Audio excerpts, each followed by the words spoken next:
Detention Center Schiphol-Oost. Deformed, blackened steel walls and burnt-out cells.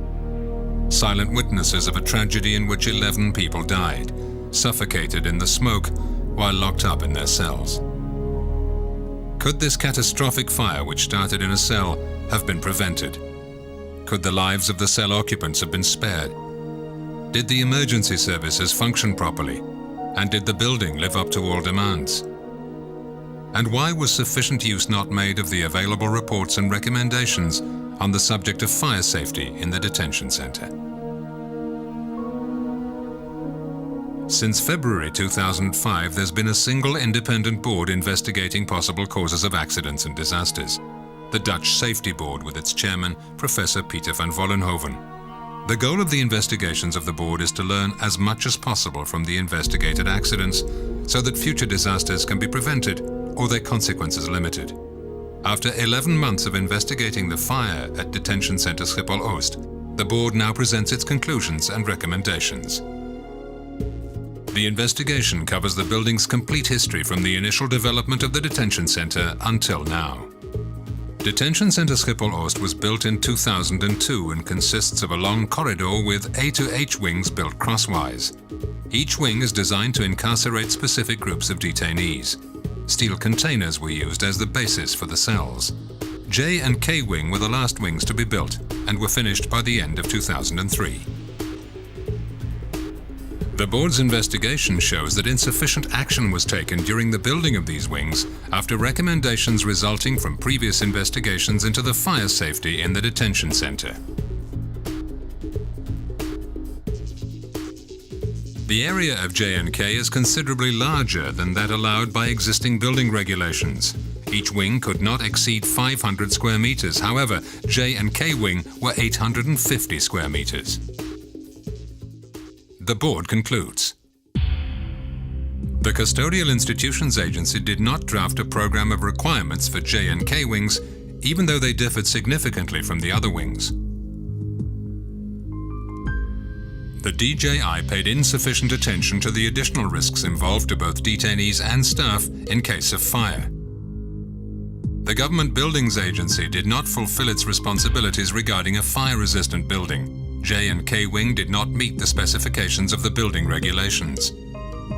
The Government Buildings Agency made insufficient use of investigations into an early fire in C wing prior to the building of J and K wings. The municipality of Haarlemmermeer granted the building permit even though J and K wings did not meet building regulations.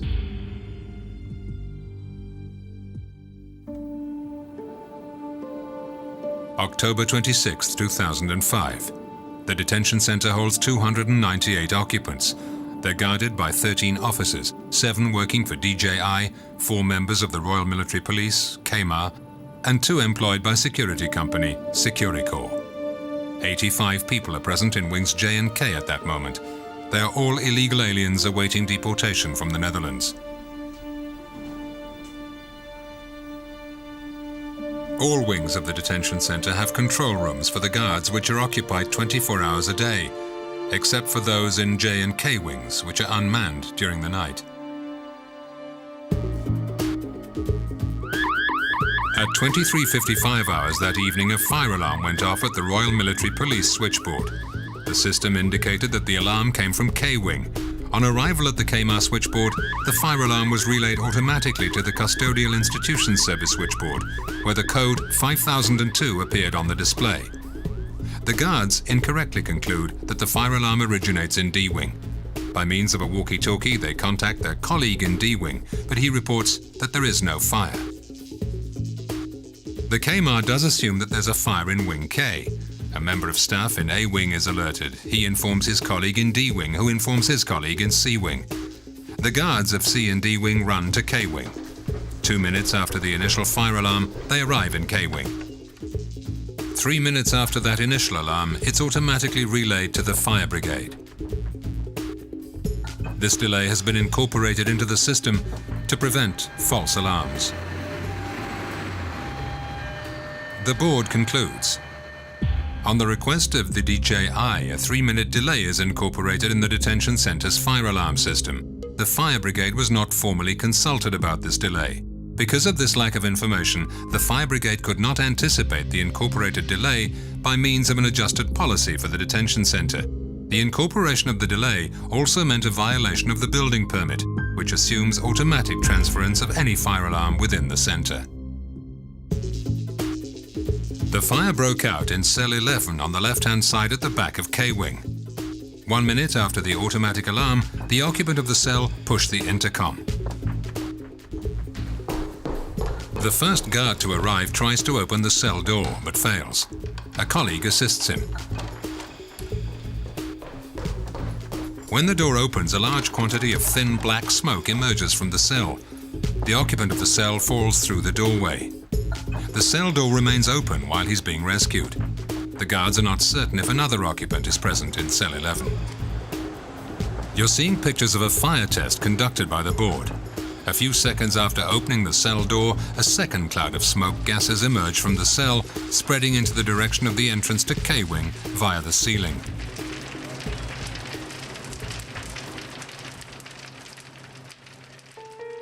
It's a fact that the bedding of cell 11 caught fire. The fire tests show how the fire was able to spread by means of a chain of flammable materials, such as sheets, blankets, mattresses, and wall and ceiling paneling. The open cell door provided the fire with enough oxygen to be able to spread. The fire would have remained restricted and would probably have been extinguished if the cell door had been closed after releasing the occupant. The situation develops very quickly after opening the cell door. Within 1 minute, a large quantity of unburned smoke gases pour into the wing and ignite. The lowered ceiling catches fire and falls down in flames. The fire spreads to the ceiling space above the cells. It turns out that the roof hatches of the smoke and heat exhaust ventilation system in the corridor are not functioning. The fire in the ceiling space causes the upper part of the window construction to collapse in a great number of cells. Smoke and flames can now enter the cells. The air inlet's piping system is partially destroyed, causing smoke and heat to pour into the cells. Smoke also enters through chinks at the bottom of the cell doors. The fire in the ceiling space heats up the steel roofs of the cell containers, causing the wooden parts of the ceiling paneling to smolder. Because of this, even more smoke is brought into the cells. The board concludes, the fire was allowed to spread because the cell door was not reclosed and oxygen was let into the cell. The quantity of flammable materials present in the cell provided fuel by means of which the fire could spread even further, first inside and later outside the cell.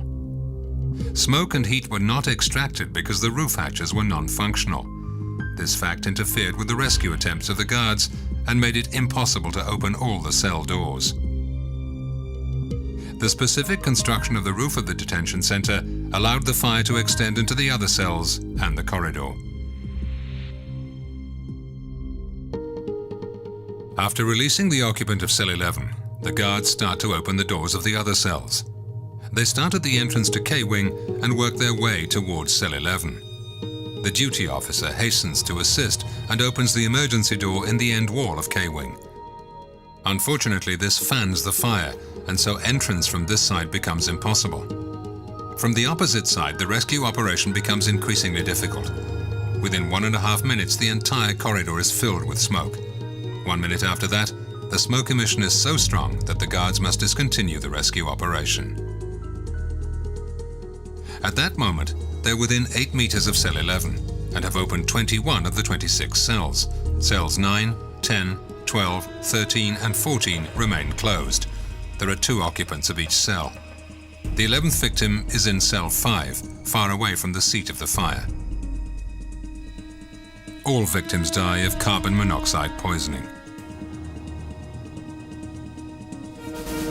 The board concludes, insufficient account has been taken of the risks involved when a fire breaks out and how personnel should be prepared for such an event. Because of this, the staff was insufficiently prepared, instructed and trained to act appropriately in case of fire. The absence of staff in J and K Wing during the night caused a delayed response by the fire brigade.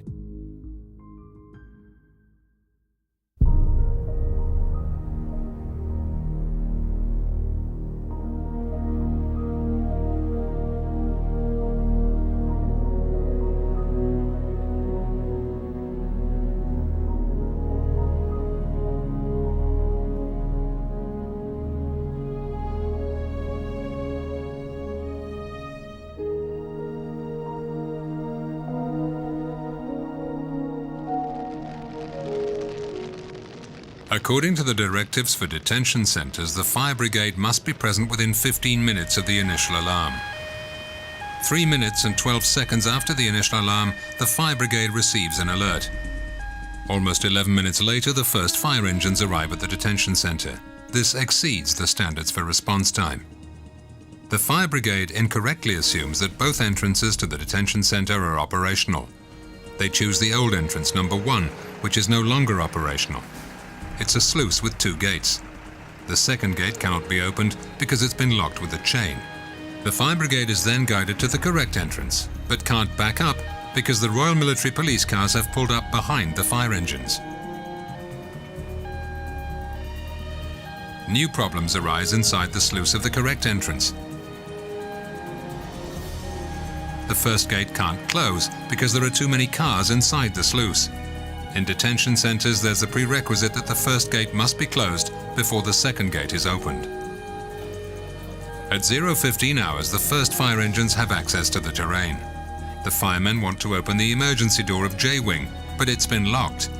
It's only at 0:21 hours that the fire brigade attempts to enter the burning K-Wing. They have to retreat into the hall of the wing because of the heat. The board concludes. The fire brigade had not been informed about the current situation at the detention centre. Consequently, they encountered problems with entering the facility, which resulted in a longer response time. Also, there was no collective drill experience with the detention centre's staff. The fire brigade was not received and guided properly by the in-house emergency and first aid service, in contravention of the incident response plan. This restricted the fire department's abilities to access the burning wing and caused a delay in extinguishing the fire. After arrival at K-Wing, the fire brigade was badly informed about the number and location of cell occupants still present in K-Wing. They lost time seeking information about the situation and victims who may still have been present. The in-house emergency and first aid service was insufficiently prepared, instructed and trained for the rescue operation for which it was responsible.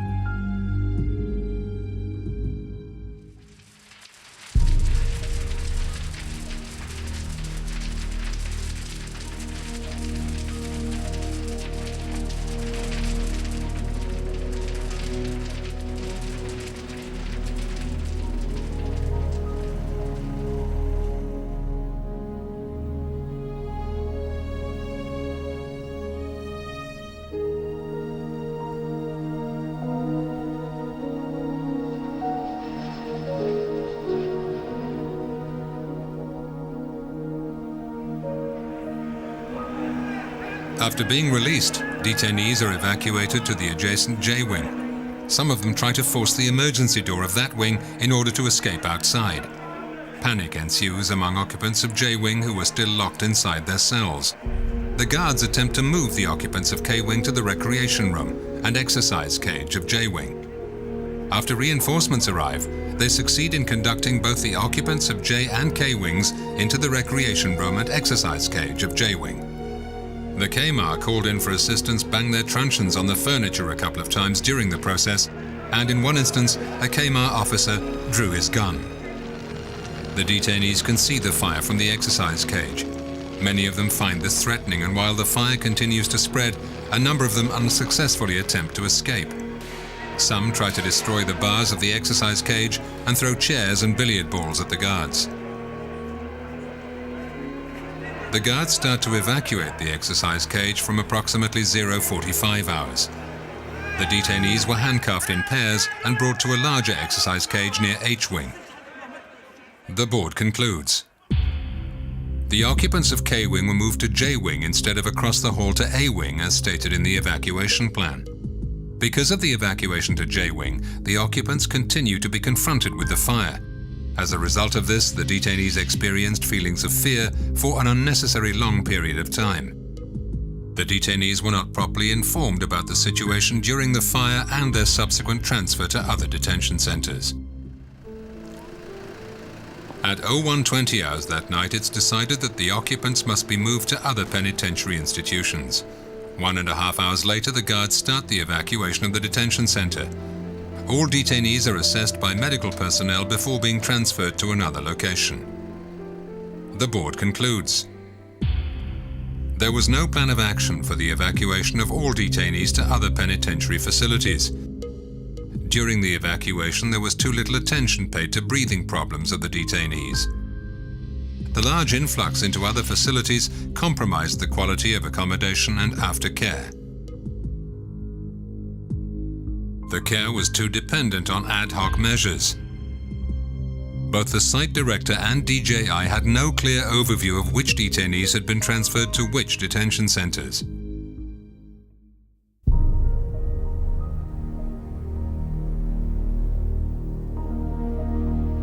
A fire lasting 3 hours in which 11 people died. The board acknowledges that these are harsh conclusions, but at the same time, they are conclusions that do justice to all of those who perished in this fire, their surviving relatives, and to all of those who suffered and continue to suffer as a result of this catastrophe. All things considered, the board deems it justified to assume that there would have been fewer or no victims if the authorities involved had paid the appropriate attention to fire safety.